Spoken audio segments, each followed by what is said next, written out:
Good evening. Welcome to the Granville Exempted Village School District Board of Education meeting. Please join me for the Pledge of Allegiance. Pledge of Allegiance to the flag of the United States of America and to the republic for which it stands, one nation, under God, indivisible, with liberty and justice for all. Take a roll, please.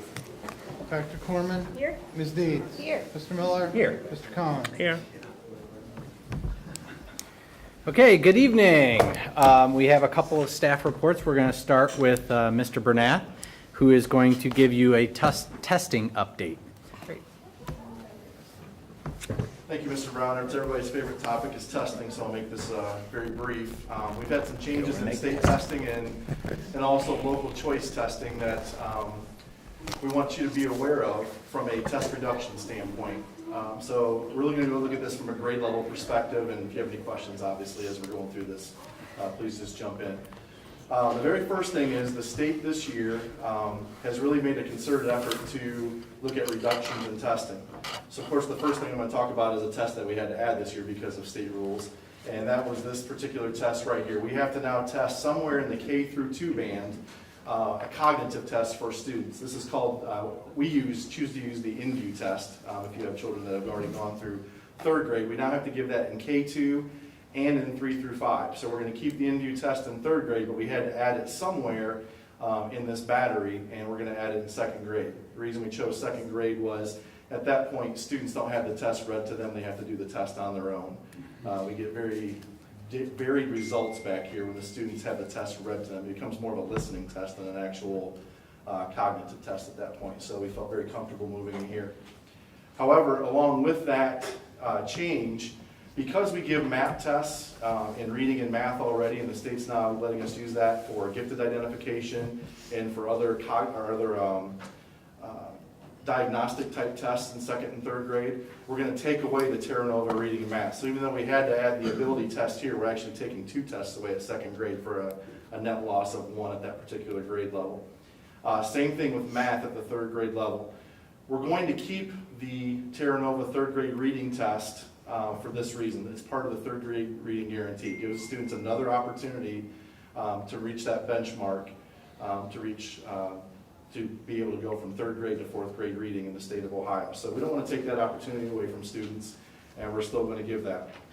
The other thing that we are changing in the 2nd and 3rd grade with Terra Nova is, the reason these are yellow, we're changing the test dates from later in the spring, April, early May, to late January, early February. And the reason for that is twofold. Number one, if we give those tests before February, the end of February basically, we can use winter norms. So even though our students are taking the test earlier, the expectation for those scaled scores is lower because it's earlier in the school year, so it all balances out in terms of what students are expected to do. We'll get the results earlier, so we'll know if students, like this year, we haven't even sent Terra Nova letters home yet because we just got the results. That's too late. It serves no purpose. And the other thing is, this is a kind of a dead period from a testing perspective. For those younger students, we're trying to spread it out a little bit more. So we really have a net loss of 2 between 2nd and 3rd grade, and kind of spreading out that testing a little bit more throughout the school year.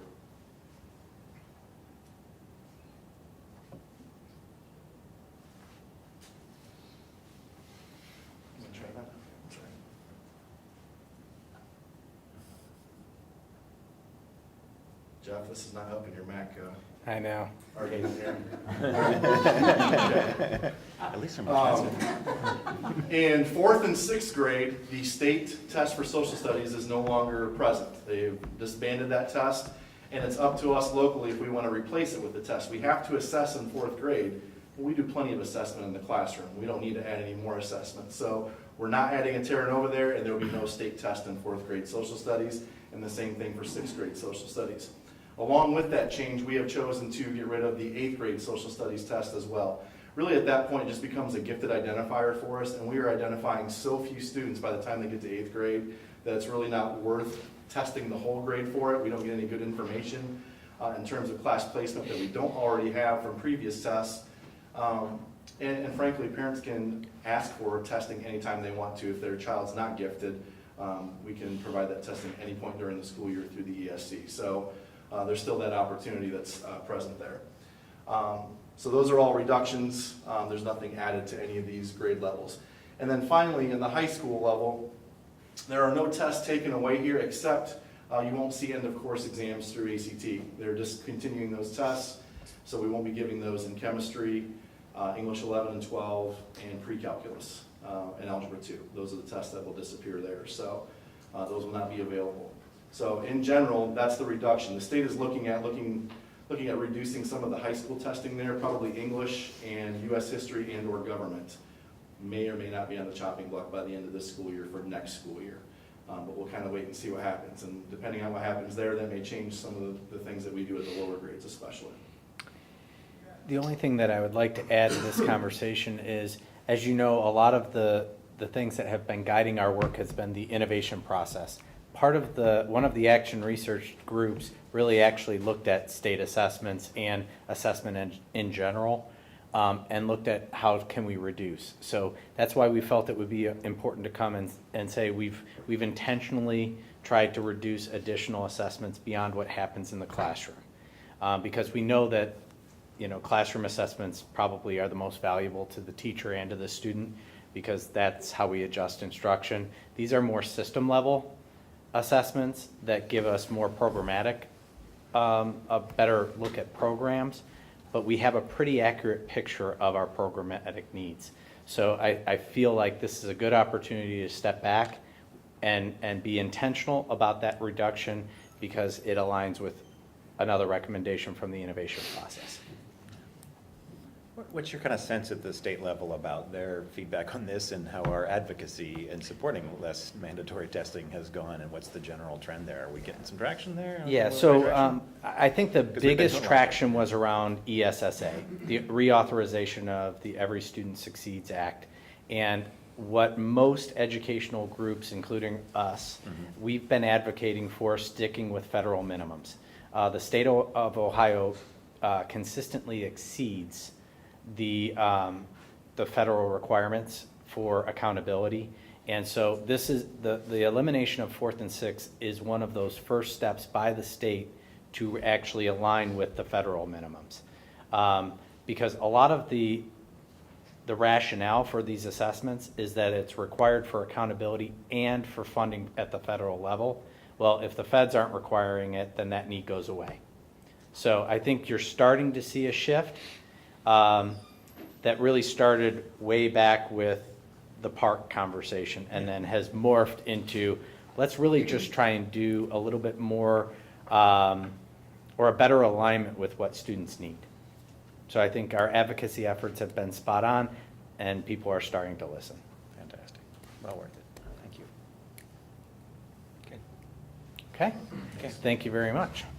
Okay, next, I am going to tee this one up, but we have two of the principals from the Studio Freight design firm out of Columbus, Aaron and Patrick. They're over there. They're going to stand up here in a minute. But as they're getting, no, go ahead, get set up. As they are transitioning the slide deck, I want to talk a little bit about why we chose to do what we're doing tonight. Recognizing our limitations, Beth and I fully recognize that we are not design experts, and they have that clear picture now as well. Because as we talked with them, we showed our ignorance. But really going out and finding some experts in the field to look at our brand and what we stand for in Granville schools. So we hired Studio Freight to come out and partner with us.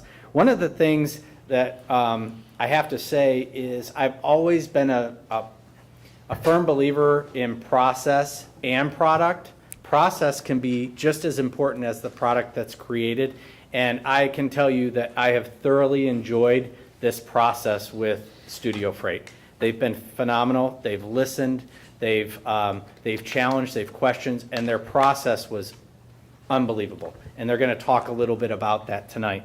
And so this whole cultural shift towards learning for life, and I say a cultural shift, is something that I'm really excited about having some ability to represent visually, but also just have conversations around. Because we all have understood that what we do has a broader impact than just admissions into college. It's really challenging students through our academic experience and their opportunities here to really develop a skill set that is going to endure well into their adulthood. And that's what we're really trying to achieve. So with that, I'm going to partner with them, but I'm going to, let them take the lead from the standpoint of what they worked on creating for the school district. So feel free to ask questions either along the way or at the end. Hello, everybody. I'm Patrick Torres. This is my partner, Aaron Marks. We are Studio Freight. We have a third partner, but he's out on medical leave, so he's kind of a ghost right now. Yeah. You have to forgive some of the bumps here. We don't typically present in front of this many people, and this deck is really designed for sort of the end of our process and sort of informing our main points of contact, who up to this point have been Jeff and Beth. Presenting the ideas and the themes contained within. So a little bit about Studio Freight really quickly. We're responsible for the Explore Licking County identity that you see. It's the CBB rebrand, the big rebrand. We also did the Canal Market District and all the supporting graphics for that. We didn't contribute this year, so anything that you see there, if it's no good, that wasn't us. Just kidding, it's great. But we didn't do that. We did the initial branding and identity work there. And then also here in Granville, we worked with the Village Council to develop the Broadway pub identity, and it's still looking good. Every time we come back, we love seeing it. Okay, so some of the goals for this project. Also, I know that you're not supposed to read off of slides, but I'm going to do that here a little bit, just to kind of catch you guys up. Beth and Jeff have been a part of this whole process, so it's, some of this sounds like a broken record to them. But for you guys, some of the goals, we want to balance the tradition and the evolution of Granville schools. That's super important. Provide a simple and flexible identity system that will help create consistency and help to inspire pride among the entire district. And conceptually introduce the components that make up the DNA of GSD. And we won't get crazy with the acronyms here, but in the fourth one, which I left off, most importantly, was embodying the new mission, which is learning for life. So one of the things that I think made us a good fit for Granville schools was our need and desire to learn outside of our core disciplines and our careers, really. And we all three of us study philosophy, and over the summer I have a list of books that I want to read this year. Walden by Henry David Thoreau was on there, and I came across this quote. It is time that we had uncommon schools, that we do not leave off our education where we begin to be men and women. It is time that villages were universities, and their elder inhabitants, the fellows of the universities, with leisure, if they are indeed so well off, to pursue liberal studies for the rest of their lives. This resonated a lot. This resonated with us a lot when it came to interacting with Jeff and Beth and the passion that they had for the new mission and bringing that through the identity and the work that we were preparing ourselves to do.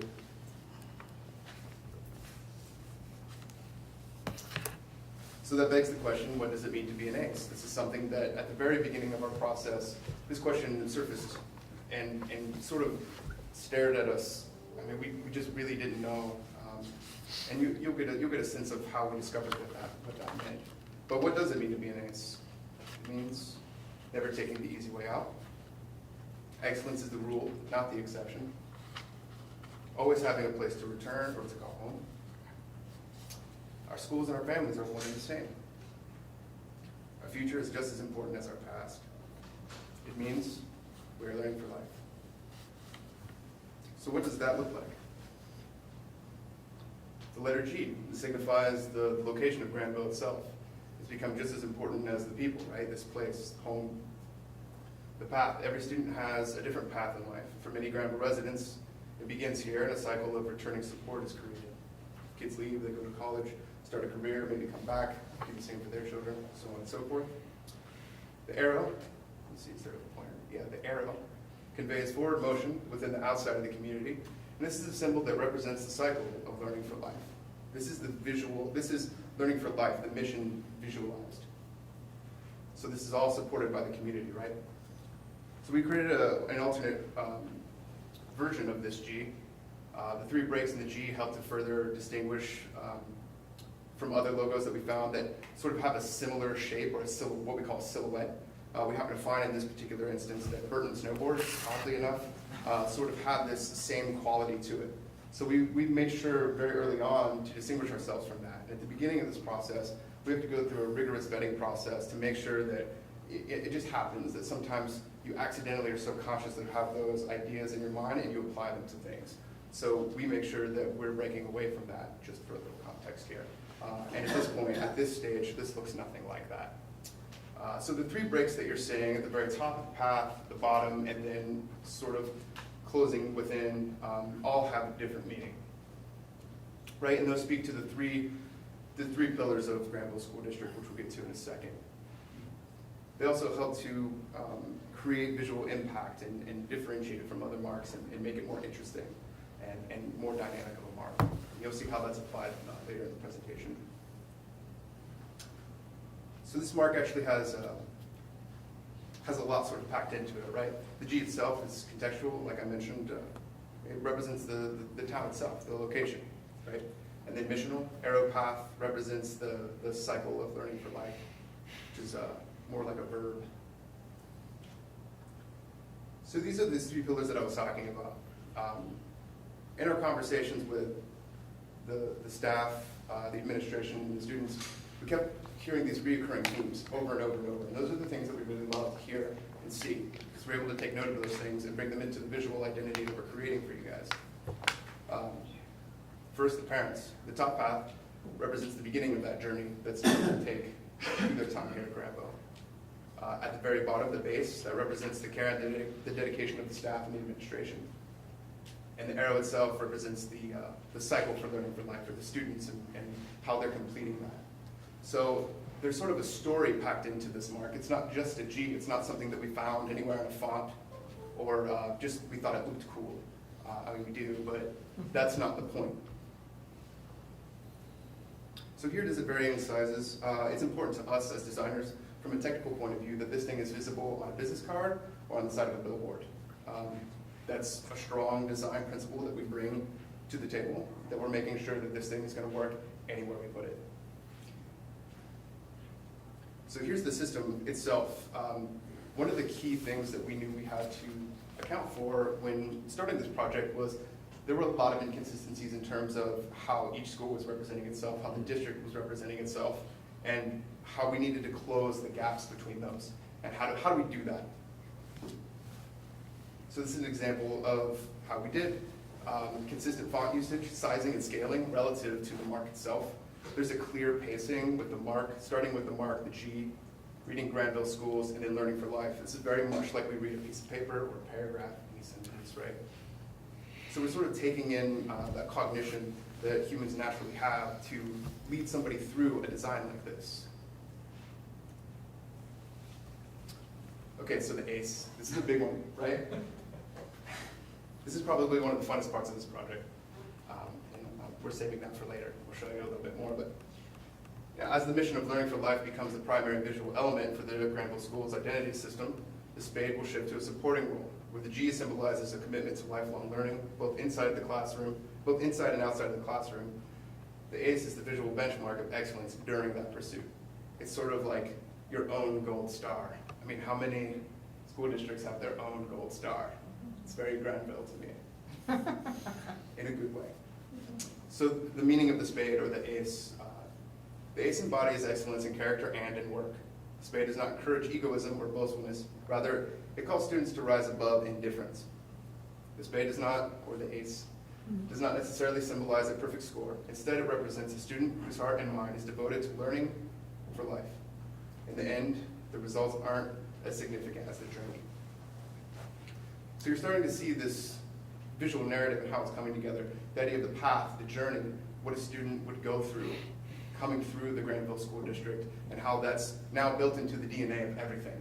And with that consistency, we're able to tell that story consistently and easily and concisely. So we know the color, that's another big inconsistency here, right?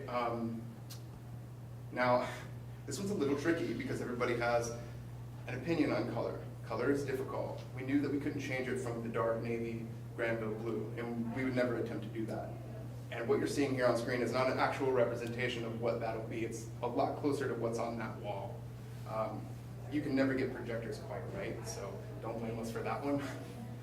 But the primary blue that we're working off of is this number 4 right here.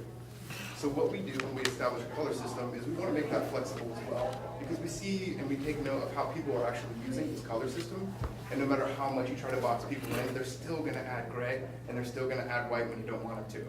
So we might as well say, okay, well, if you're going to do that, here are the ones that you need to use. And we also outline what proportions and what ratios those things should be used in. That's really something more for Beth. It's not really something anybody will ever see or need to know, but I want to draw your attention to the top bar here, the grays. Now, in the world of color theory, there are there are 3 types of grays. The first one is warm, which has sort of a red or a purple hue to it. And then cool has like a more blue hue to it. And if you don't believe me, just take a couple of black t-shirts outside in the nice white sunlight, and you'll see just the slightest difference in them, and you'll know exactly what I'm talking about. But for the Granville School District, what we want to do is establish the grays that people are going to use, and these are all cool grays. So they all just have just the slightest touch of blue in them. So no matter what, all the grays are always blue, whether people know it or not. So here are some supporting elements and how these things can be used together, right? So we know that the Ace and the G need to live beside each other, on top and below each other, inside. And then using the abbreviations of the 4 schools here, stack them. And we want to predetermine these things for you guys so you don't have to think too hard about how these things should go together. It's not a puzzle anymore. It's sort of a paint by numbers, if you will. It's internet, like the ISO, the International Standards Organization. We're giving you a box to sort of play within, right? So in the spirit of overachieving, we pre-visualize what we think that the Granville Athletics Department could look like. Now this isn't something that we were hired to do. It was something that we found and we applied to this project because we believe in it, and the timing was right, the pacing felt right, and we had the momentum to do it. So since the primary G is strongly associated with education, we felt that it would be appropriate to reinterpret the G for the athletic department. This G mark retains the same basic structure, so those angles that you're seeing in there, the visual way, they're exactly the same. The same basic structure of the primary G, but has been aesthetically modified for the sports team application. Below are some examples of how we imagine that system working. It doesn't always have to look like this. Again, it's not something that we fully explored. It's just sort of dipping our toe in the pool there. So this is actually really fun. So as simple as this looks, the iconography system that you would see on the entrance to stairs or a stage somewhere, the men's and women's or boys and girls bathrooms, excuse me, the restrooms, computer labs, calendar, clock, I mean, you get it. These are all derived from the logo itself. So from that G, we took the weight and the way that the angles actually fall and created this identity system. So no matter what, it's always consistent. We want to take the guesswork out of all of this stuff for you guys. So it's never, how do we get this? Where do we download that? This is all done. And it's all going to be consistent because it's from the same family. It's like a font. Speaking of fonts, the type system. So this is a tough one to wrangle with the amount of staff that you have and the amount of separate schools that are involved here. You know, who's using what, when do we use it, what's the context for that? The Granville that's hanging here is much different from anything that's outside or down the road. So we want to standardize that a little bit. And now this will be at a higher level. This will be for mostly Jeff and Beth's use here. But just to give you an idea, we want to go with a sans serif or this really clean new type system, right? So just Arial forever.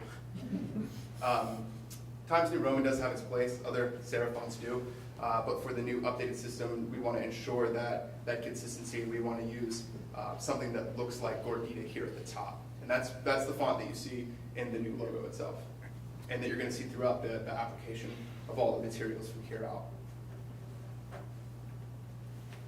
So here's an example of how that's applied, what that looks like. So a wide range of weights. So I mean, there's a lot of application. It calls for a lot of application. So we just give you some examples of how that could look. Here are a couple examples of business cards. So we're starting to apply these elements that we spoke of earlier to actual working materials. And are the business cards going to look like this? I don't know. This is just an exploration, just for the sake of example. But we like them. So giving it that clean, more modern, updated feel without feeling too kitschy or gimmicky. Like this has no theme outside of the identity that we've established here within Granville Schools.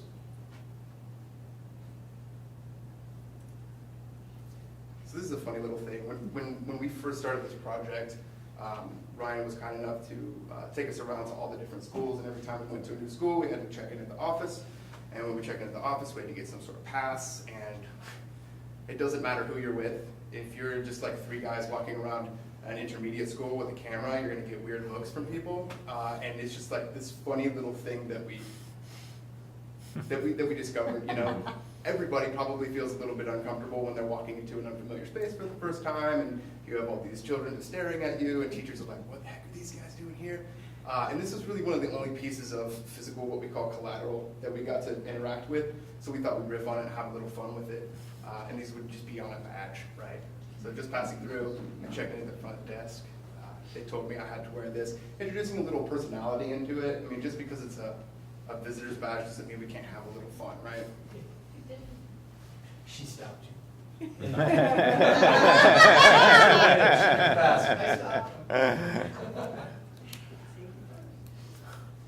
So here's an example of like a little button. We noticed there's actually some up here. Yeah. So we redesigned these too, because when we were in this room, going through one of our co-creative exercises, which I'll cover, I saw these down here, so we thought we'd redesign them and show you guys that, you know, we've thought about these things ahead of time, and we know what the application should look like, because we took really good notes the whole time. And you know, we don't want to reinvent the wheel here. We just want to shine the wheel and, you know, put some armor all on there. So here are three examples of what posters could look like. This might seem a little odd to some people, like why posters? Well, at the beginning of any good campaign or relaunch of anything, you want to inform people and you want to get them excited, and print materials is a good way to do that. It can be costly if, you know, you're doing these huge runs, but we don't really see a need for that. But just some examples of how we could apply the new messaging, the new look to some print materials. So using the G as a design element itself becomes more graphic at this point. It doesn't matter that it's cut off. We're familiarizing people with it and introducing to the playful nature of it. And then the path itself there. So that's derived again from the G mark itself. So we're starting to tell a story with this abstract idea of the path of the journey, right? We did 12 of these things. We just couldn't stop. They just kept coming. And that's when you know an idea has legs, when you can riff on something easily and it feels natural and it all feels like it's part of the same thing, right? So then here's an example of what that could look like. I mean, Aaron clearly doesn't look like a student, but you know, we thought we'd throw it in the scale. I don't know, some students, when I was in school, kids had beards. It was crazy. So how did we get there? There are probably a lot of questions going through your minds right now, but we were very careful to work with the staff, the administration, teachers, principals, and students to make sure that we were on track with this thing, because we knew that there are going to be a lot of eyes on this project and we cannot get it wrong. We cannot afford to get this wrong. And that's really where that process comes in. We're sort of checking our math the whole time. With Beth and Jeff, and we're calling them at the very last minute on Wednesday before a presentation. Hey, what do you think about this? We just came up with this idea. You know, Jeff, what do you think? And well, I don't know. Okay, well, why not? And then we go through all those things, and we do our best to get to know as fast as we can, because we can't deliver excellence on a maybe. We need to know, is this working for you? Does this make sense? You know, as leader of this school district, what are your honest thoughts here? So like I mentioned, we did 5 interviews, or we interviewed 5 students, 3 teachers, 2 principals, 1 superintendent, 1 assistant superintendent, and 1 communications coordinator. Very early on in the process, we visited all of the schools and we spent a lot of time in Brookville. Erin used to live here, actually, and because of the work that we've done around town, we're pretty familiar with the area and some of the folks that live here. So the creative, what does that look like? We redrew the spade, or the ace, 110 times. That's not something that we take very lightly. We understand the importance of tradition and heritage. We don't want to change something so radically that nobody's going to recognize it. It doesn't make sense to do that. Plus, we know that it would probably upset quite a few folks, and we don't want to do that anyway. We went through 4 different initial looks, so general sensibilities, how these things should look from the very beginning. Everything from, here's a simple update of what you have now, to here's something that's kind of crazy and futuristic.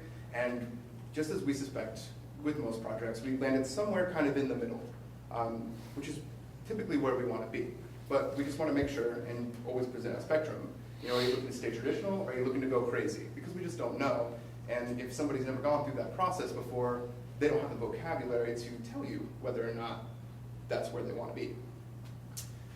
So we developed 5 patterns. We took 204 scout photos, and we created 2 gigabytes worth of files. And to give you an idea of what 2 gigabytes is, it's about 600 songs on your phone, or about 800 phone photos, like iPhone photos. So that's a lot. And most importantly for us, 1 new perspective. So here's an image of us going through the high school in the hallway, that main hallway there, when you first see all the seniors up on the wall. And this seems like a pretty insignificant thing, but to some people, if you're on the outside. But when we go through, these are the kinds of rocks that we're looking to kick over. And we say, Ryan, what's with the photos? He said, well, you know, the walls were kind of bare, and there was this it just felt like it was missing something, and these were in a storage closet somewhere, right? And you pulled them out, and you guys both pulled them out and hung them up on the walls because you're proud of the products of this system. It's not something, it's not one and done. It's not come to school, get your education, and then get the heck out. It's learning for life. It's that cycle. So the fact that these portraits from 1945 and before are still on the wall really resonated with us. And we understood at that point that we had a story. And from that point, we were able to develop that story. We went through and cataloged all the spades, all the aces. This is only a fraction of them. They're everywhere. They're on people's cars. They're spray painted on the ground. They're on the football field up there where the gentleman and his wife used to sit during the games. They're made by students out of other aces. They're on murals and benches. I mean, we're looking everywhere, and we're taking photos of everything because we want to know. We didn't grow up here. We didn't go through this school system, so we don't know what it's like. This is the next best thing for us. So, lo and behold, I think you guys would be really proud to know this, that after all of that research, after everything we did, the students were the last interviews that we conducted. And what we learned was that we could have learned everything through that entire process from 5 students.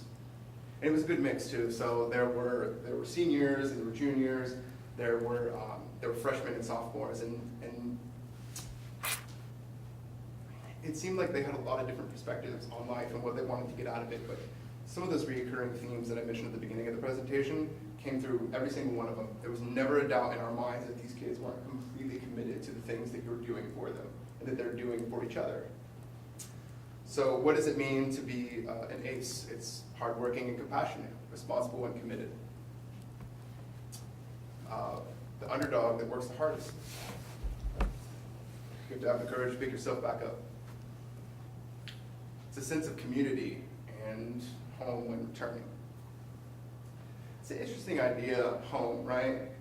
Home is very different from a house. Like I live there, but that's my home. Or, you know, it just so happened that somebody goes and visits a parent on the weekend, that they go visit their house, but then they come home. That's a big deal. So being an overachiever, being compassionate and contributing to the community. We even had them draw what they would think the ideal Granville logo should be. This is just something to get them loosened up and to get a sense of who we are, because we're not rigid people. We like to have fun, and we like to draw, and we'll sketch with our clients too. And to that, I want to speak a little bit about our process in terms of our co-creation. So it goes a little bit beyond, here, fill out this form, we create a creative brief, we need to make a logo for you guys, here's some colors, it's design to us is not a commodity, it's process, it's important, it's the reason why we get out of bed every day. We don't want our jobs to be boring, and we certainly don't want to sit on the other side of the table from somebody and tell them what it should be or bark things at them. These things need to emerge from their minds and from the things that are happening in a community. And that's ultimately what we're dealing with when we're dealing with design. And we can go on and on about design principles and fonts and colors and all that stuff, but really at the end of the day, what matters the most is that this stuff says something to you, that it feels like it comes from you as well. So in this very room, at the very beginning of this process, we do this exercise called Swipe, and it's where we pull all these different types of images from the internet of other institutions, from higher ed, from tech, just kind of all over the place, right? And we spread them out on these tables, and we give them 2 packs of stickers, one's red, one's blue, or one's green. Green for go, red for no. And they go through, and very silently, they go around and they put color dots on what they like and what they don't. And we can't lead them at all, because it's not fair if we do, because it doesn't matter what we want out of the project, it matters what needs to come from it. And they go through and put the dots on there, and then we talk about it. And we say, okay, why not this? Why this? What's resonating here? And we do that because what they have to say is important. What we think Granville School should look like is not why we're here. We're here to tell your story.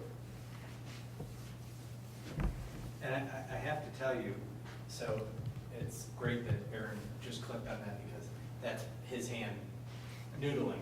But every time we would get together and we would talk, he would sit and listen and just be sketching the whole time. And that creative process is the process that, that right brain side of the equation that we're really trying to open up for kids, what their passion and what their purpose is in life.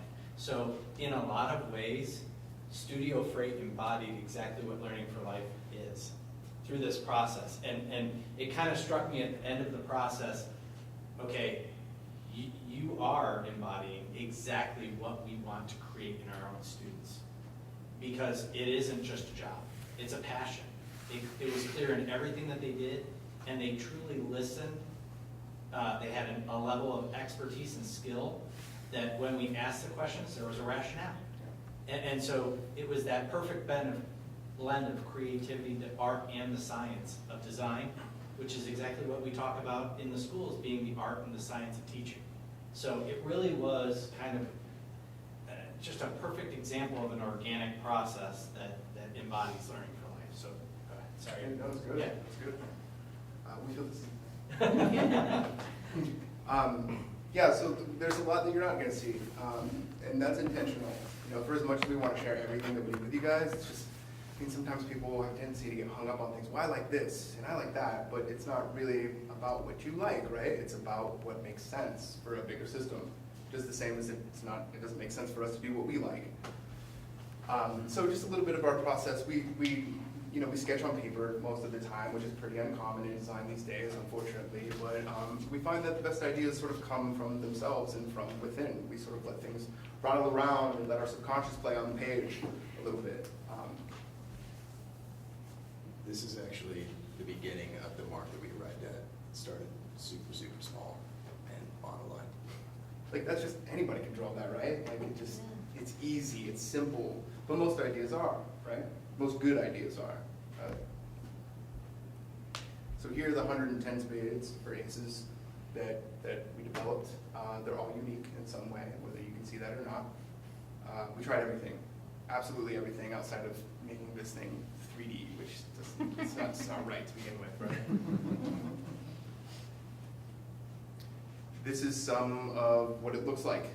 This is sort of the blood, the sweat, and the tears up there in the corner, right?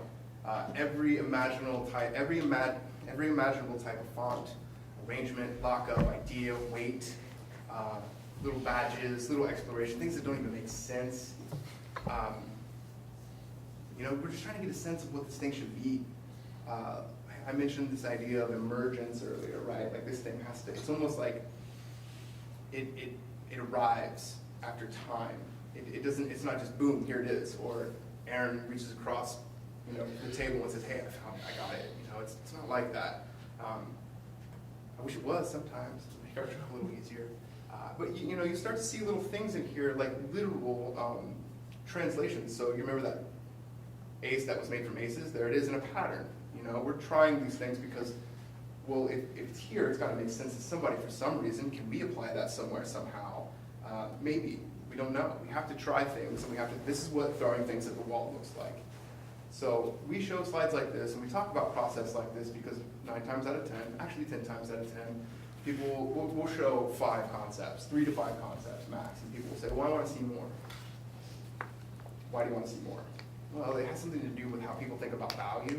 They think more is more, and I don't know, as designers, we tend to think of less is more, but there's always a part of that phrase that's hacked off, and that's less is more effective. We're not going to put ideas out there that we don't believe in, or that we don't think are going to work just because you want to see more. It doesn't make sense to do that, because if you feel like that should work, and we know that it doesn't, and it goes out, it could be damaging to the institution, it could be damaging to our studio. So we would rather, you know, go at odds with you and say, we think that you're wrong. And there were a couple of times when we said, we don't think that's right. And they respected our opinion on that. And that this whole new identity is a result of the compromises and conversations that we had between us and between the staff and the students here. Applause.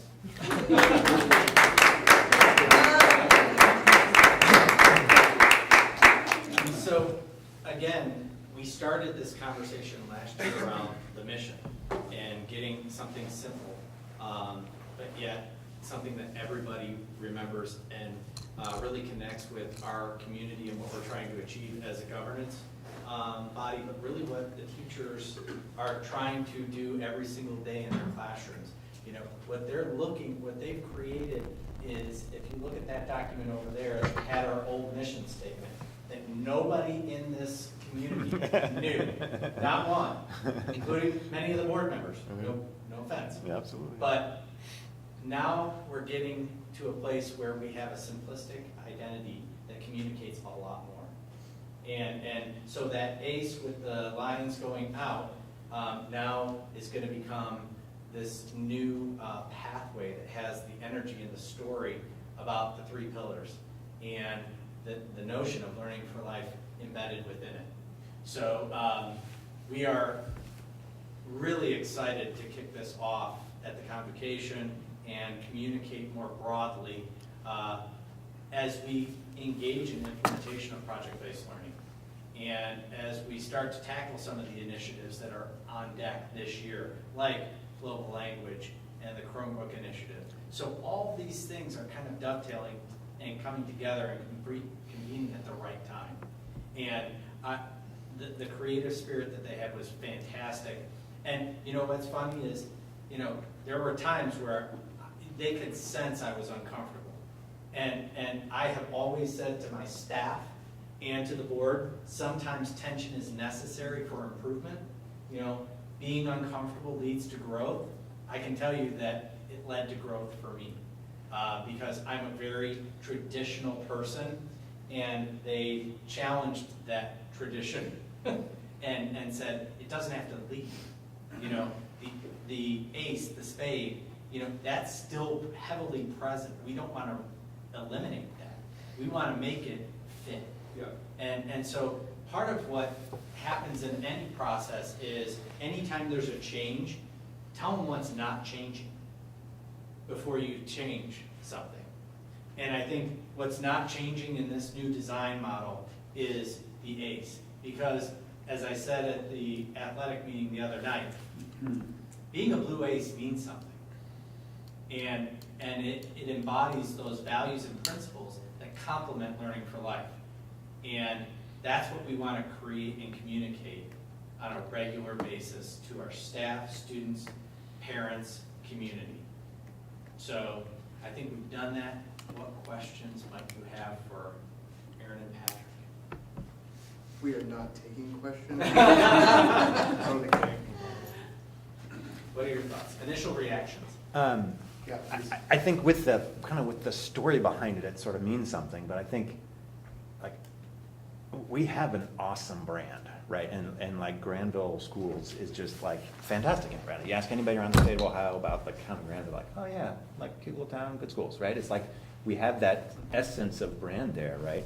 And I'm really excited about, project-based learning and where it can take us into a whole different level. But I think it's not necessarily different than the excellence and the brand of the past, right? And so I think we've got such a strong foundation to build on, right? And I think we have a lot of identity with the ACE, right? So I'm a little confused about like how making that a support role. I think we lose brand equity. We lose brand equity by like making our business cards and our letterhead and our websites not have an ACE on it. I think there's something there that alumni resonate with. I think there's something there that the community, whether you've had kids in the school or not, resonate with. And I just don't, I'm like trying to understand. I think like if you tell the story about like complex 3 pillars and things like that, like maybe you can see how it fits, but it doesn't, like I just look at that with the arrow, it doesn't really jump out to me of like school excellence with that G, right? The ACE kind of has a meaning inherent in it.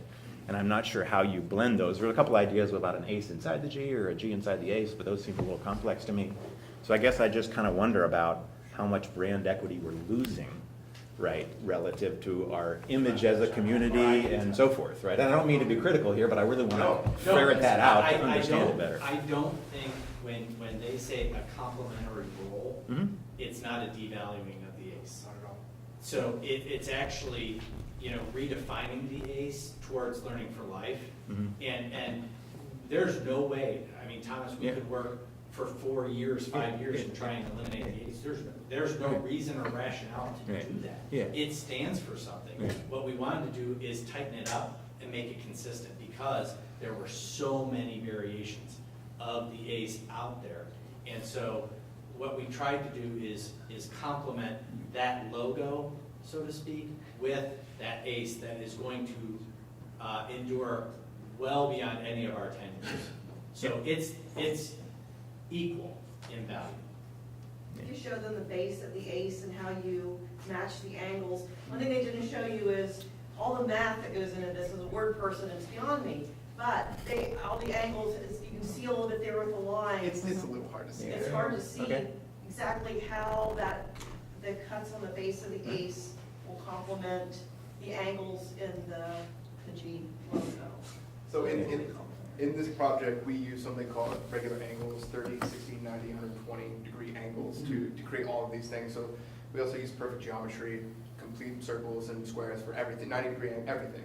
And the G is made up of that as well. So that's what we're doing, is making a consistent visual language. We would never try to shelf the spade or the ACE. See, okay, so that's actually something I want to address, calling it the spade. So from an outsider's perspective, that's what it is. And unless you had that information about the Granville Blue Aces, you're just seeing a spade, because most people don't call it an ace because they don't have that knowledge, right? Because that's a suit, not a ranking, right? But we know that once you get inside the system, what that means. And that's actually something that started this whole thing. So what does it mean to be an ace, right? So if anybody in this room could define that mark and what it is, I would probably put money on it that everybody's would be just a little bit different. So what we're trying to do is just kind of get everybody on the same page. And all of this stuff should have slightly different meanings for everybody, because it has to do with your journey and your experience going through and dealing with the Granville School District or the system itself, right? Everybody's going to take something a little bit differently from this. It's about consistency. We're not trying to destroy that brand equity. That's a great concern to have. That's something that we have to push every client on. How uncomfortable do you want to be? How uncomfortable do we want to make this thing? Undoubtedly, this is going to ruffle some feathers in town. We know that. That's why the concept, that's one of the reasons why the concept was chosen with the G, was to show people that this all ties into that pacing of at the very beginning of the presentation, right? That our past is just as important as our future. This is just a glimpse ahead. It's all sort of tied into one bigger thing. I think it's a good concern to have, and other folks are going to have that too. But with any rebrand or identity, I'm glad that you mentioned the difference between brand and identity, by the way. Brand is sort of the personality, like who you are. Your identity is your clothing, right? So that's the analogy that we like to give people. And you're right, Granville has a great brand. There's nowhere that you go in this state, at least in our experience, where people don't know about you. So congratulations there. It's actually impressive. I mean, nobody. I went to Sheridan. Sorry, I went to Sheridan for like a half a year, and nobody knows where that is. Nobody knows anything about that school. Some people know that it's in a cornfield, and that's pretty much it, right? But Granville has a reputation, and is known as a town and a school district of leaders. And we think that this new identity system sets you up for that. It embraces that. And I'm going to go on forever. Other thoughts? I do have something to piggyback on, if that's okay. Yeah, go ahead. Sorry. And just, your concern is something that weighed very heavily on us when we first came into the project, because what Jeff and Beth were communicating to us is to create something that embodied or visualized or represented the new mission statement. And so we were kind of scratching our heads thinking like, well, how do you do that when we're already locked into a specific mark, which is an ace or a spade? And we were super confused as to what that actually meant. From the outside, like he was saying, we really didn't know whether it was called a spade or an ace or what that meaning was. But once you got into the four walls of the school, it became very present, or very easily understood that like this was like the spirit or the character that's present within the students. And so when we put our heads down and started sketching concepts, that's why we sketched 110 concepts of the spade, because we were trying to maybe reinterpret it in some way. Maybe can we infuse learning for life into that visual language, and it just really wasn't coming through very strongly. And so what we did is we provided, like he said, 3 options, where 2 of them had spades present within the mark, and then the third one was a departure from that as the primary visual element. And when we showed them all, it seemed like the reaction was, this makes sense according to this new pursuit in regards to what we're trying to convey through learning for life. And then we were scratching our heads thinking, okay, well, how do we make that connect to the spade? How can we speak to the spade now? Mm-hmm. And that became like, okay, so if the overall, like this meta-narrative of Granville is learning for life, like what's the character of these students to be striving for? That's what an ACE means. And so that's how we connected those 2. And so it is a risk for sure, and a good concern. But like we said, there were other options that we explored before that. I may be incorrect, but I think the expression is one and the same, not one in the same. Yep. I think you're right. Before we print. Let's look.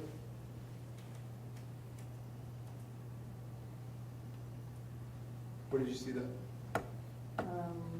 Some of your posters and things. Oh, let's look. We don't hide from oversights or mistakes. We want to clear them up right away. So thank you for pointing that out. Whoop.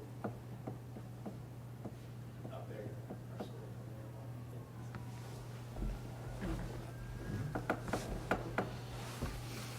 So we will make sure, I mean, Yeah. none of this is No, fun. I know, Yeah, I yeah, love sure. the expression, Yeah, but yeah, We'll clear that up. yeah, well, certainly. Yeah, I mean, this is good feedback. This is exactly the dialogue that we want to set up with any project. This thing is really starting to take shape, and we believe in these ideas, and we know that it's going to take some time for some folks to come around to this. That's fine. It probably took time for people to come around to some of the original stuff too. It's just part of the process, and we embrace that. We know. Does anybody else have any? I have a question. Yeah. Is the thought process to use the broken G and the solid G interchangeably? No, those were Wow. two presented variations. So when we presented the three initial concepts, we took the one that was selected and then we refined and came to those two variations. Okay, so one will be chosen. Because I mean, I love it and I love this concept and stuff, but when I look at it, I go instantly and think of Pelotonia with the arrow branding that they have. But if no one else sees that, That's what it was for. yeah. But I think this looks great. The way it looks. But the solid G would be sports, right? Yeah, solid G. It's a concept that they presented. Yeah. Right. So something like that, like on the band, on the big drum, is that going to be an ace or is that going to be a G? The other It one. could be Or it's either going to be or. either or. It's going to Yeah. be, and that's administration level making that decision? Yeah. Yeah. Or it's the group that's making the decision. They have the choice. Both are available to them. But the idea is to use the same ACE. Exactly. To be consistent. To be Exactly. And they're giving us a guide as well onto the best way to apply these marks. And then we'll be making decisions about what gets changed first. I mean, obviously, the digital is the least expensive way to go, and then build in how we want to go from there. And I don't think anyone's going to be the logo police, but we'll just hope that people embrace it and want to be part of it and sharing that story. Yeah, I mean, one of the things that we wrestle with is each support organization creates their own version, and then we start to get the 110. And so we're trying to be able to communicate to them, if you're gonna use it, use this, Right. okay? And that's where you start to breed consistency. Can you go back to the slide that has all the schools, like the? Yep. So I think, maybe Thomas, what, I understand your perspective here, like, it's hard to see where you're marrying the ACE here because there's no ACE in these images, right? Sure. I love the G, actually, I love the concept, and it does make a difference that you know the story, but, that's part of breaking up the new logo, right, is telling the story. But I guess it's hard to see where the ACE here plays an equal role. Sure. I think that's. And like in the letterhead and a couple other things as well. Well, I It's just mean- like, you have two logos, right? Which logo is your logo, right? And I don't know how we kind of balance that and like But we where have you that put on now, there. just so you know, because the Granville G that is on, the gym floor. Yeah. And some other places. Yeah. We have that competing interest now. Where we don't have an ACE, but we have a G. Correct. Then can you go where you have the G inside the ACE? Sure. See, I like like that a lot. I like that a lot, It and I looks can see that, complex. I don't think so, I like it. But I can see how that, then you can add the learning for life in the Granville schools, can that be like the main thing that we use, or? It's really small on a business card and stuff though. I'm not sure you kind of see it or I appreciate it. guess it would matter, as much. size would matter on it, but But I I do think- like how, yeah. I think you get the G in the name We're getting anyway. into the weeds a Anyway, little sorry about bit. that. Yeah. So- Well, yes and no, Yeah. right? Because we're trying to understand how, Yeah. the ACE is still continuing to have a prominent role Yes. in the brand. One thing that I think that is really important about this dialogue is that you're starting to imagine what this is going to look like. You're starting to put it on business cards in your mind. Not everybody can do that with concepts like this. This stuff is still pretty loose. The logo itself is good to go. It's ready to go. But the application, the rollout, that's going to take time. And that's actually the next step in this process is application, implementation, what that looks like. Sometimes when you're learning how to bake cookies, you're going to burn a batch or two. Okay, so the next time we don't burn them. We know that it doesn't work that small inside of a business card. And we learned that because we tried it. And it's not here is the new Granville School District system. This is what you live and die by, and if you change anything about this, we're coming for you. It just doesn't work that way. And at the very beginning of the presentation, one of the goals was to build a simple and flexible identity system. And I can already see the wheels turning in a lot of people's heads of how this thing could be applied. That's flexibility, but consistency is just as important than that flexibility. And the emblem that you see up there with the Granville with the ACE, that was never even discussed. It was just created by a person locally embedded into our all of our letterhead and everything else. It wasn't there wasn't a design process around that. So I think we wanted to have some clarity around that branding and identity as we shift to Learning for Life. So more to come, more conversations to come. This, like they said, there's phase 2. There's more work that needs to be done. We just want to get some, information about, what we have been working on for a long time in front of you. So if you have questions in the future, you can direct them to me, and I'll shoot them to these guys and let them noodle on it. So, Great. Okay? Yeah, thank you very much. Thanks. Thank you so much. I really appreciate your time. Thank you.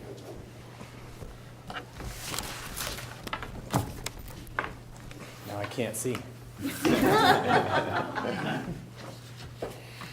All right, public comment. Yeah, so we reached the part of our agenda where we will take public comment. If you'd like to address the board, please come to the podium, state your name and address, and speak with the public. My name is Andy Wildman. I'm the Executive Director of the Granville Recreation District. Spoke with Superintendent Brown about coming to give a GRD update. I was trying to think back to when our last update is, and I think it's been a while, so I wanted to come speak for a few minutes. I'll try to keep it under 3 minutes. Superintendent Brown is often the sergeant at arms at Rotary. And, Yes, I will find you. I will be fine for that, so we'll try to keep it under 3 minutes. The Ohio Parks and Recreation Association, which is the state's professional association of administrators, asked the rec district to write an article about what we do here and how we're formed. And that was the result of 5 or 6 entities in the state reaching out to us, now Winchester, Pickerington, New Concord, asking about how the rec district was formed, why we do what we do, and how we do it. So I wanted to thank those who were around and helped create the rec district. Dr. Corman, I know you went to a number of meetings. And certainly we were really happy to do it, proud of what we've accomplished. But for those who helped create it, I want to say thank you. People around the state recognize that it's something that they want to try to duplicate. So well done in what you've built. From a project standpoint, Wildwood Park is probably our largest project going on right now. I don't know if anyone's heard about that. We're going to renovate the playground. The first build was done in 1993. It was a community-based build. Anyone here who was part of that? Awesome. We have a video that is amazing, and it's a tearjerker for sure to see all the people that came out together and made that happen. The project in 1993 was done by Lisa and Jerry Miller.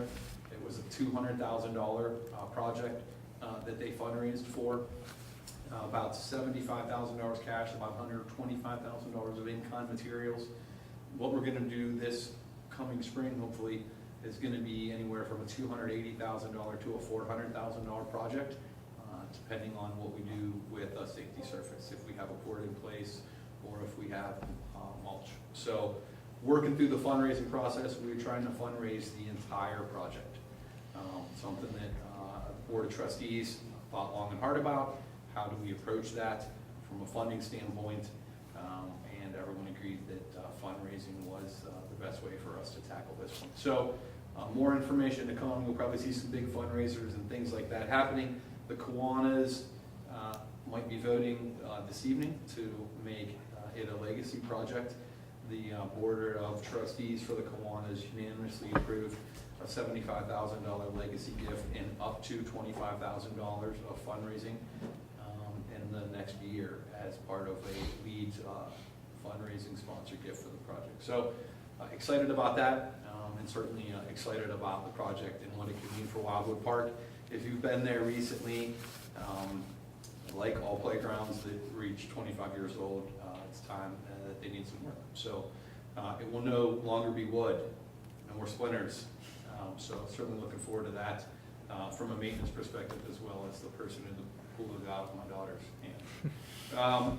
Met with Mr. Jarrett and Mrs. Orman and Jeff a few times over the last 6 months, or maybe even 3 months, talking about middle school sports that the rec district does.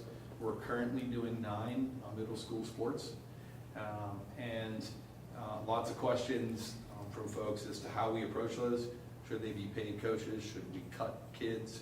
Should it be available for everyone? Where should winning play in the process of what that activity should look like? So we're really going to sit down over the next couple months.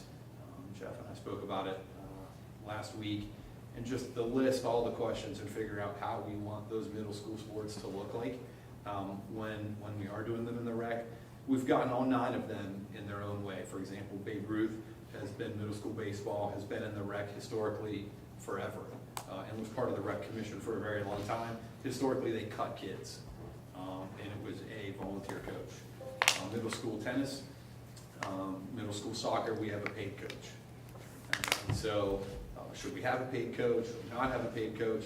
Some volunteer coaches, we could argue, are better than paid coaches. And then that drastically changes the price. It goes from $125 to $250. So, working through that, happy to do those, and I think that it makes loads of sense. But just want to make sure that we have a really clear idea as to what the expectation is when folks register for those, and understand why we do them and why we don't do them and why it makes sense. And do we have the facilities to support them, and where are those going to take place? Really appreciate everyone's support on that, and looking forward to sitting down and working through some of that stuff. Happy to announce last spring was our first phase of special needs youth athletic programming. We did a pilot program with help from the Anderson family and Mrs. Spence and Mrs. Barsley, and we did a program called Go Soccer. We're doing it again this fall. Registration is up, and hopefully in the winter we will start a multi-sport program as well. So that's an area that we haven't had in the time that I've been here, and real excited to have it, and happy that that we've got great support folks that can help us with it to make sure that we're doing it in the right way. Working through Lindsay's Law, I think everyone here has probably heard of that. That drastically affects the rec district as it does high school and middle school athletics. Working with OPRA to make sure amendments can be made. We had 4-year-olds signing their forms, recognizing that they were that they had been warned of the risks associated with participating in a soccer camp. I think they tried to draw a smiley face, so we said circle marks the spot in that case. But certainly working through that. In the meantime, making sure that we work with Mr. Jared and we understand everything, and work with our legal counsel, and we're making sure that everything's being done. For us right now, youth sport wise, it's 3,000 program registrations, and then another 3,000 on the rec side. Some of those are educationally based, so wouldn't fall under Lindsay's Law, but still have to make sure that we go through that process. And then I would say last but not least, I want to thank Superintendent Brown. This coming Sunday is our last concert on the green, and Superintendent Brown helped us find a sponsor, and we're doing a teacher and staff appreciation. It will take place at Brindou, behind the mansion. It is an Eagles tribute band, Hotel California. So if you like the Eagles mojo, or you want to come out to Brindou and enjoy some live music, you'll get to see Jeff and I on stage thanking everyone. It's been a great concert series out there at Brindou. It's turned out really well, and are very appreciative of Brindou and the village that we've been able to use it. It's been great. My child will be there with the food truck. Hopefully it doesn't rain. No one likes a rainy concert. I think that's all I have.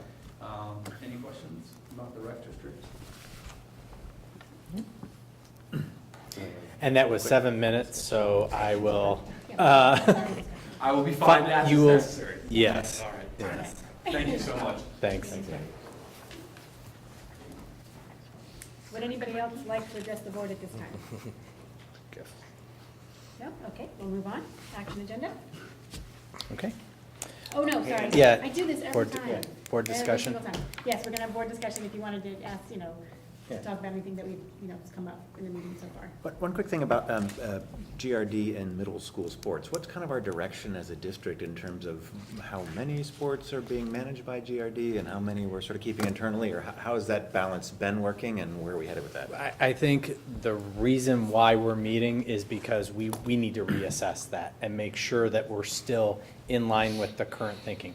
What happened is when we shifted away from partially funded sports, that really moved a lot of those sports to the GRD when they became the GRD, not the commission. And so I think it's appropriate. There are times where it can be a challenge, and we just want to make sure that we continue to have conversations and get on the same page over time and make sure that we have a balance of the interest and objectives that we're trying to balance. So I think that's the reason why we're having this conversation right now. Yeah, my son was really looking forward to playing soccer this year for the GRD, and there won't be a team.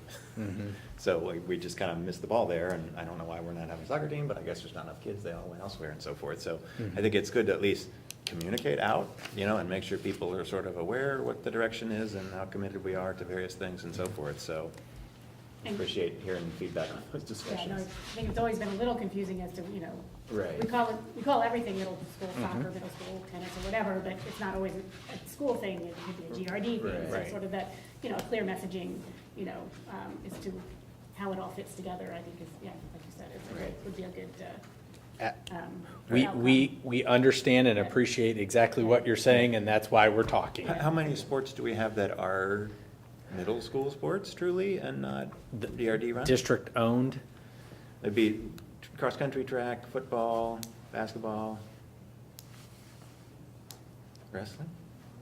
Yeah, 9. And there's another Yeah. 7 or 9 that are Yeah. GRD run? Yep, 9. Okay. Yep. Yeah, 9 or 10 if you count middle school and high school archery are separate. Yeah. Yeah. Okay, great. Thanks, we've got a fantastic relationship with the GRD, Yeah. sharing facilities and the building here and all that kind of stuff, so thanks for all you do, Andy. And thank you we love our office, and all those folks back there help us all the time. I gotta say thank you enough to the staff and to the Board of Education for our continued partnership. It was That's great. a great part of the community, thank you. It's a great partnership to have, for sure. Mhm. Any other questions or comments about any discussion around what we heard from Studio Freight that we want to discuss amongst ourselves? Just looking forward to seeing more. More, yeah. I do like the Jeep, I Yeah. have to say. But, I share your concern. It was funny when my husband asked what was on the agenda today, and I was like, oh, we're talking about the Mission rebrand. He's like, I like the Ace. Yeah. So, Well, and I think totally it's important, unsolicited, I think so- it really is important to understand that was communicated and there's a balance there. Yeah. I mean, it really isn't a replacement. It's just a more coherent picture of how the ACE plays. So, and I think that is in what you create, using that brand.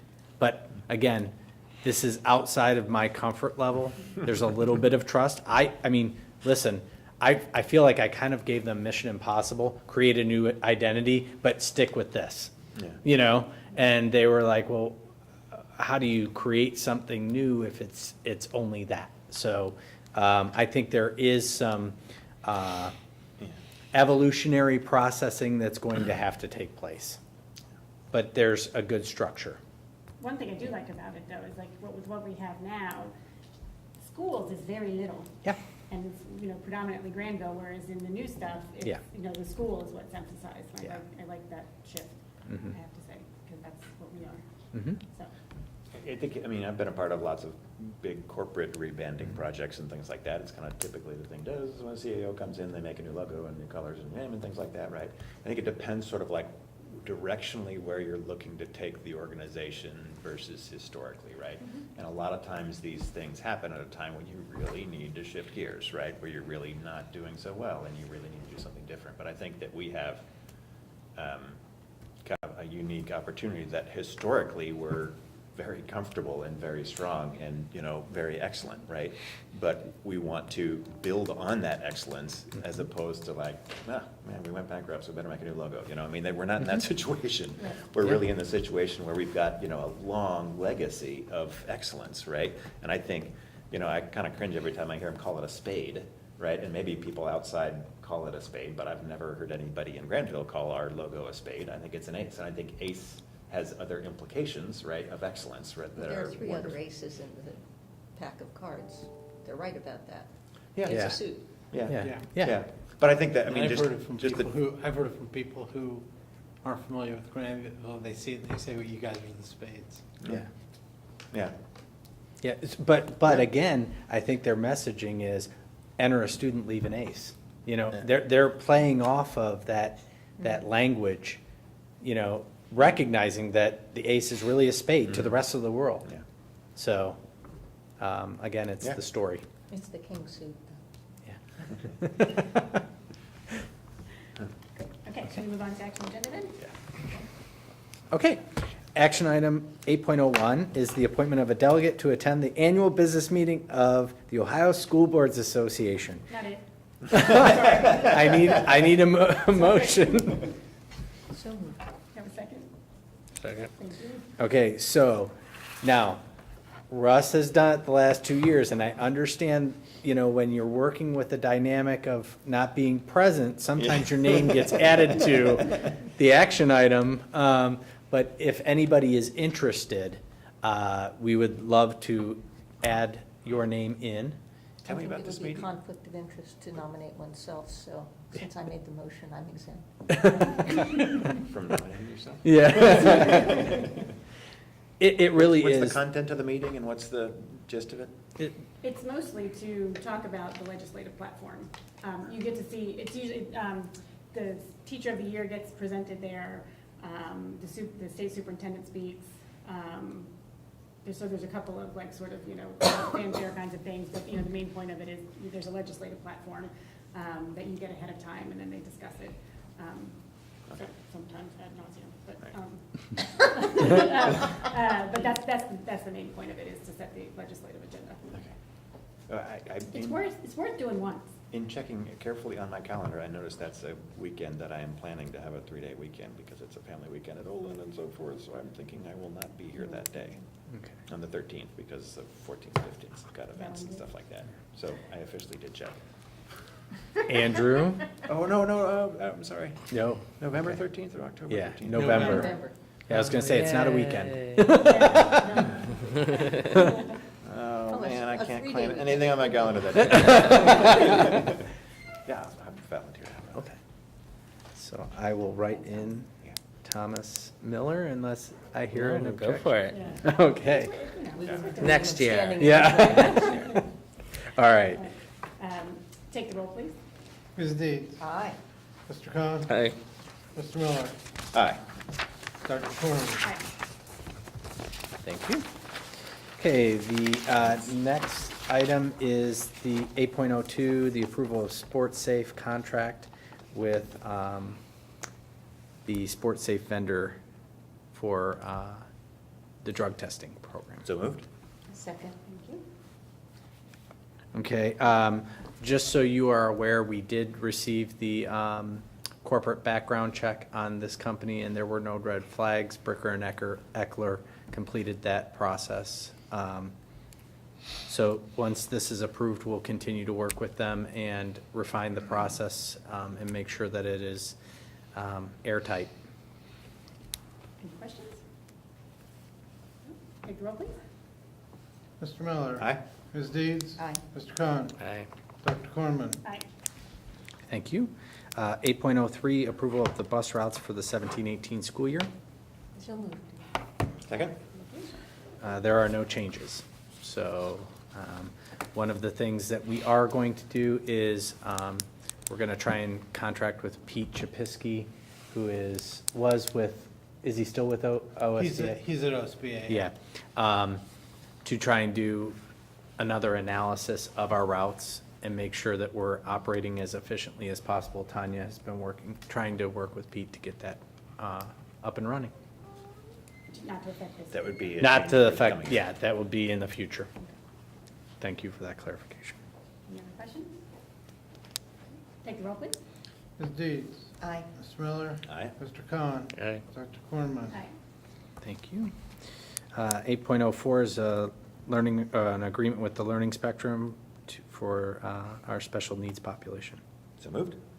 Second. Nothing to add. Same as last year. Same as last year, similar students. Any other questions? Okay. All right, take the roll, please. Mr. Miller? Aye. Mr. Khan? Aye. Ms. Deeds? Aye. Dr. Cornman? Aye. Okay, next item is 8.05, the resolution for the renewal of the health insurance. So moved. Second. Thank you. Okay, I will speak and then defer to Mike to add additional comments. However, one of the main objectives was during negotiations to try and bend the trajectory of our health insurance costs. And I think we were very successful with cooperation from the association and recognition that those costs continue to escalate. And then after that decision and that agreement was signed, we were able to go back to our insurance broker and try and negotiate at least a similar, keep the same vendor in Med Mutual and try and get advantageous pricing so that we didn't have two shifts in plan and provider. And we were very satisfied with the results, and Mike can talk to you about that. Yeah, I had some benchmarks in the 5-year forecast for that we needed to meet for the reductions in the two plans, and I think as long as we met those, or at least very close to them, you know, we didn't want to go through the dislocation of switching vendors, and as a matter of fact, they did come back to us and actually beat what the expectations that were in the 5-year forecast significantly. So we are getting a 12.8% reduction in the rates on the lower, the 2,000, 4,000 plan, a 26% reduction in the rates on the higher plan, the 4,000, 8,000 plan, and a maximum capped increase in effective 1/1/19 of 10%. So no higher than 10% the second year, which more than met the goals that we were trying to achieve, and so we are recommending that we move forward and go ahead and approve that. Any other questions for? That's fantastic, Rick. I really think this is a great strategy and really appreciate everybody that's put a lot of time and effort into coming up with this plan. It's a really big deal. I mean, that's other than our salaries, that's our second biggest expense, right? Yeah. For sure. And, savings like that, I think, are a bit unheard of, really. Yeah. Yeah, in healthcare these days, in that's the right thing to do. healthcare these days. So, yeah, thanks for working on that, Mike, and thanks to the GEA for Yes. your flexibility in coming up with a new plan. Much appreciated. Take the roll, please. Ms. Deeds? Aye. Mr. Miller? Aye. Mr. Khan? Aye. Dr. Cornman? Aye. Thank you. 8.06 is the approval of the resolution to purchase, the purchase of 3 new buses. So moved. Second. Thank you. We have the opportunity to secure 3 buses for this school year and not pay for them until the 18 school year and get current pricing and lease rates, which when you look at it from a budgetary standpoint, Mike could probably talk to you about that, it's a good deal. So we felt like it was an opportunity to pull the trigger early and get that pricing. We were Basic- slotted to do buses next year anyway, right? Yes. So- Yes. We were planning to get 3 new buses prior to the next school year. That was in the capital plan. Well, yeah, we're paying extra interest by getting them now, but we're also realizing current pricing rather than there'll be new pricing in October.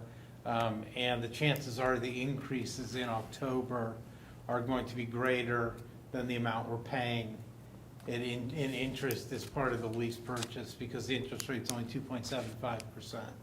That's embedded in the 3-year lease that we're going to do.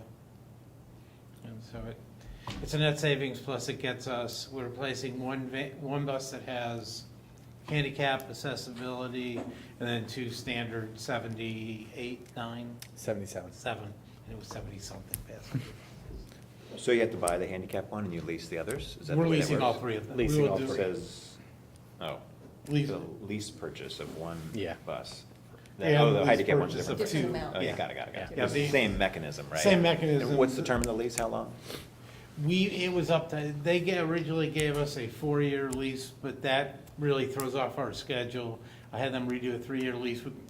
The 3-year lease is just outside of the cost I was budgeting, but worth not making an extra year of Mhm. lease payments to keep us on the 3-year cycle Okay. that we need to keep replacing our high mileage buses. Any other questions?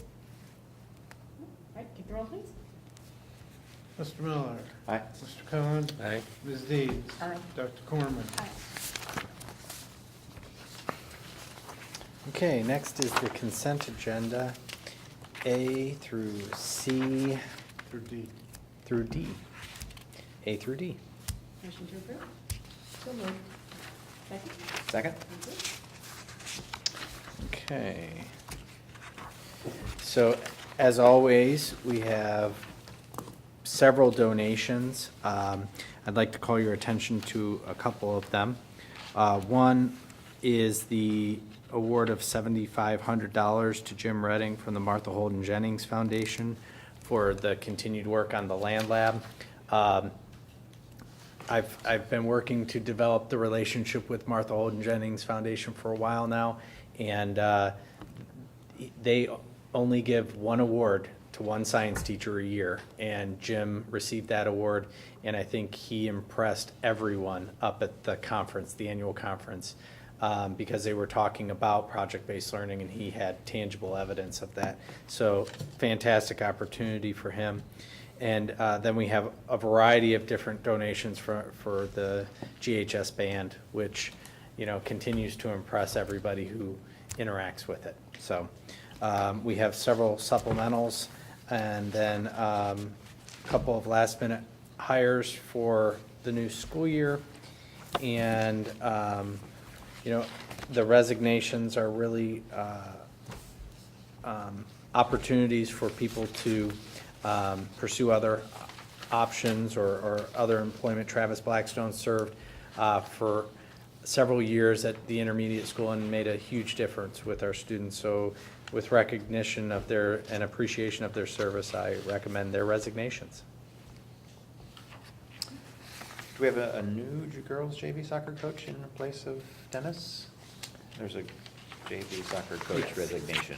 Somebody else is stepping in, and we'll approve her next month or something? Dennis and I got an internship that Okay. interfered with his possibility to coach, and he took that. And Great.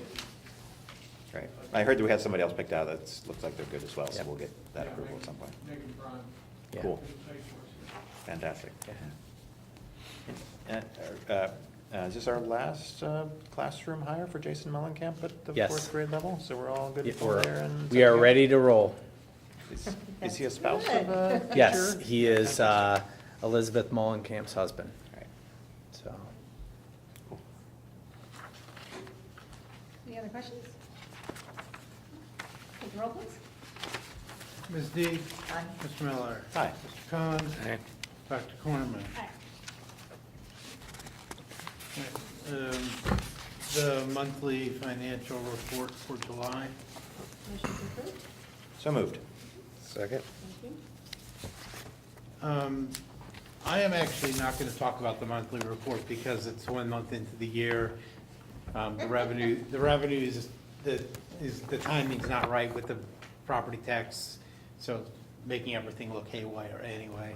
I do want to talk just briefly about the property reappraisal. Those notices have gone out. I got my first email today from someone who got their notice and was a little concerned about the size of their increase. I know you all saw the article that I That was great. wrote. You know, basically, we're not gonna get a 15% increase in our revenues. It would be nice if we did.